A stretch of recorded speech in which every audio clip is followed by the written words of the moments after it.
बताओ, हमारा जो प्रोग्राम है भोजपुरी में ही होगा। सीता से प्यार किया तो राम बन गए, राधा से प्यार किया तो श्याम बन गए, जबरदस्ती प्यार किया तो आसाराम बन गए, चुपके प्यार किया तो राम रहीम बन गए, किसी से प्यार नहीं किए जोगी जी तो सीएम बन गए, प्यार करके आधी रास्ता में ही छोड़ दिए मोदी जी तो देखिए आज पीएम बन गए।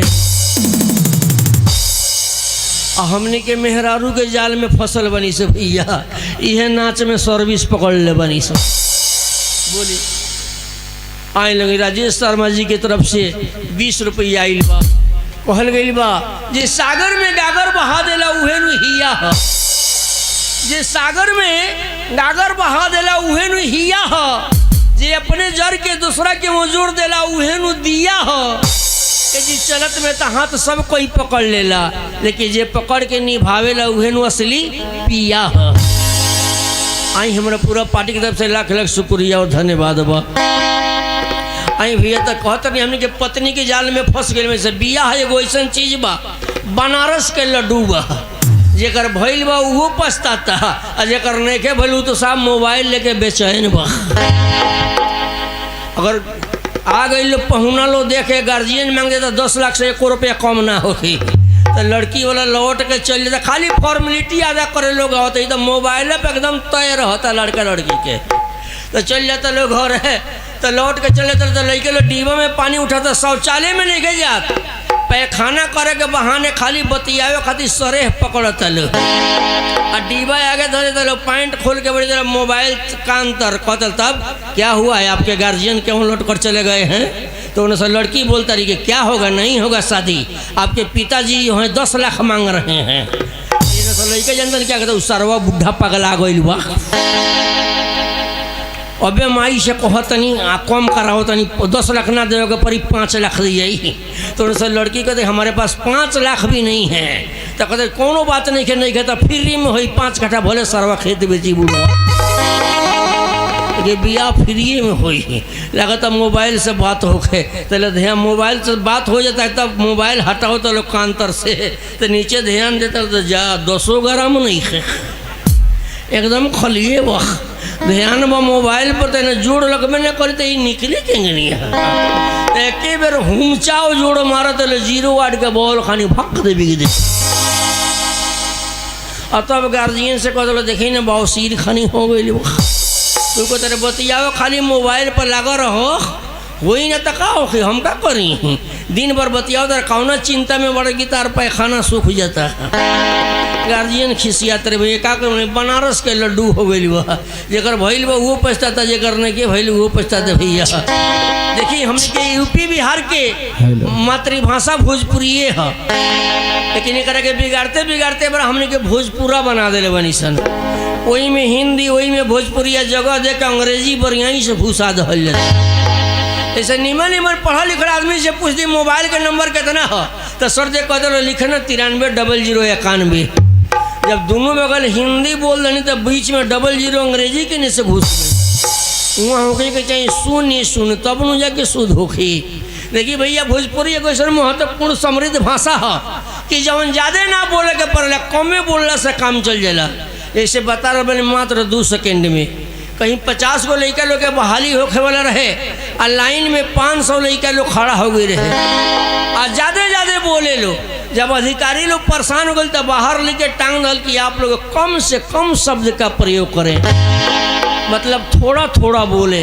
तो मैं कहना अंग्रेजी बोले वाला रहू को तरह में आई कमिंग सर, चपरासी का था गेट आउट, लेकिन हिंदी बोले वाला रहू को तरह सर अंदर आ सकते हैं तो कहता बैठे रहो वहीं पर। लेकिन अंग्रेजी बोले लेकिन संस्कृत बोले वाला रहे वो कहते रहे अहम अगन तुम सजनम तो कहता खड़े रहो बाद में देखा जाएगा। तो भोजपुरी बोले वाला रहे से बर्दाश्त ना भई, सर दे पर्दवा हटा के मुड़िया घुसा के कहता ढूकी तो चपरसिया कहता आओ बुरी ढूक धो के ढुका दिल ओकर काम चल गई। आ ज़्यादा बोले वाला लोग छटा गए बोल। तो भैया भोजपुरी ऐसे महत्वपूर्ण भाषा है। देखिए अंग्रेजी की 26 वर्ड होखेला, जाने में से 4 गो बड़का वर्ड निकाल के 1 गो बनाओ गई भाई हीरो। कौन कौन वर्ड रेगुलर वो लोग जानते हो हम लोग HERO चारों के फुल फॉर्म अलग अलग होखेला। एच से होखेला हेल्दी HEALTHY हेल्दी के मतलब आदमी तंदुरुस्त होके स्वस्थ होके। आई से होखेला एजुकेटेड आदमी पढ़ल लिखल विद्वान होके। आर से होखेला रिचेज दौलत और संपत्ति होके। और से होखेला ओबीडियंट आदमी के कार्य होके गार्जियन के बात मानत होके। ये चार गो गुण जकरा में रहेला ओकरा के हीरो कहल जाला। लेकिन ये घड़ी के युग में हीरो के बा केस कटवाओ तलो और ये बुझाता पाड़ी कतरल बिया।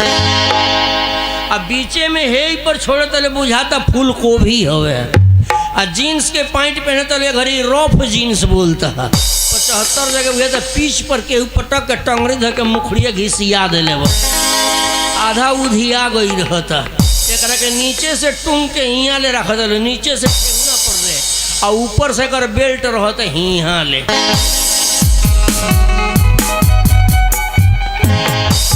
अब बीचे बीचे वहीं लौकत रहता बुझाता कल के पानी बहे खातिर नाली छोड़ल बा। ए घड़ी के युग में ये भैया हीरो वालो। आ जितने जल्दी दहेज में लोग के बाप लोग मोटरसाइकिल मांगता सुपर उतने जल्दी बेटा लोग जाता लो ऊपर। बड़ी रोड देखते बने लोग हाईवे रोड बनता जहाँ पुलिया रहता वहाँ हल्का टर्निंग रहता। आई लोग दहेजुआ मोटरसाइकिल धके सीधे चला देता। अपने हॉस्पिटल में मोटरसाइकिल थाना में रात भर चौकीदार लोग ओए ओए करौले फिरता। ये हीरो बोलो आई भी तो कहल गई बा कि समय के परिवर्तन ऐसा आइल बा ये बड़ा हर लड़का के हाथ में मोबाइल बा। समय बीतता क्रिकेट और बॉल में। अब पैसा दिया तो पढ़ाई के लिए खर्चा होता हॉल में। जब पढ़ लिख के सियान शादी होता तो पहले के रात के मेहरारू कहतरी सुनता नहीं हमार कहल करब तो पढ़रू खानी कहत ओई तो कहतरी चल जाई अरब आ कमा के भेजम तबे हम रुपया धरब। जब कमा के आओ तो मेहरारू को लगे लगता पंखा अब बाप दुआर पर डोलाओ तरह बेन आ बूढ़ मतारी चबाओ तारी लाई आ मेहरारू के खियाओ तो छेन कहते लो खाओ खाओ 2 पीस और खाओ नहीं तो बच्चा न कमजोर हो जाएगा। यानी कहिए बाहर रहन कि ना यहाँ कोनो गारंटी नहीं कहते कमजोर भइल जाता। जे पैदा कैले खातिर आधा किलो के चमनप्राश के डिब्बा नहीं है कीनत कि ठंडी के मौसम में खाइए तो उनको हार्ट गर्म रही ना का कर भैया हमनियों के अगर जिए के ना हो गई घूरऊ आ लड़की लोग के साइकिल से तबाह हो गई बोलो बूढ़ऊ। 5 गो लड़की कैरियर में किताब दाब के सिंगल रोड घेर के जा रहा बोलो उन्हें से बूढ़ आदमी बाजार का कहलुआ पियाज के झोरा हंडिल में अटकले घंटी बजावत आवता नहीं पता कि देखिए लोग बाबू लड़े ना तो एक बैग मुड़ी उठा के ताकत लो कपाते बूढ़ऊ में ठहाक दे। अलुए पियाज के झोरा टूट के डगौर जाता लगा तो टोयावे तेल साइकिल पे चढ़ के फिरार थाहे नहीं खेला कर केकरा घर के रलो। इहो बात एक दिन फूट जाई भंडा और ना जाने अगर कौन इंजीनियर भइल वालों कि खत्म हो गई साइकिल में डंडा। एक के साइकिल में डंडा नहीं करो कि इतना के चाकर पर सीट रहते भैया यह लड़कन के चढ़े वाला घरों के गार्जियन बा 1.5 क्विंटल का बॉडी लेके आ 2 पसेरी के हई डेकी लेके वही साइकिल पर बैठ जाता। वो तो इतना के चाकर सीट पर डेकी आटत नहीं खे आधा हेने लटक जाता आधा हेने लटक जाता आ सीट जौन बजा के मोरी में ओढ़स जाता।